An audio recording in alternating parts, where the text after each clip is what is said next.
express that what's actually in the bill could be read as something that codifies discrimination.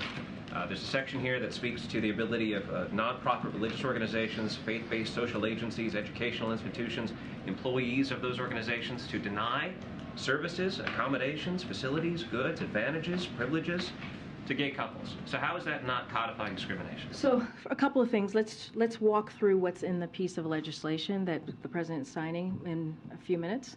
It codifies federal recognition of same-sex marriages. That matters. Technically, the Defense of Marriage Act from the 1990s was still on the books, but essentially dormant because of the Obergefell decision. This repeals DOMA and ensures federal recognition of same-sex marriages. It requires states to recognize same-sex and interracial marriages performed in other states, i.e., if Obergefell or Loving falls and you get married in Massachusetts, Alabama still has to honor the marriage, meaning if your husband-wife gets sick, an Alabama hospital would still be required to let you see them. That matters for so many millions of Americans across the country. I know there's questions about religious liberty, and so we believe that the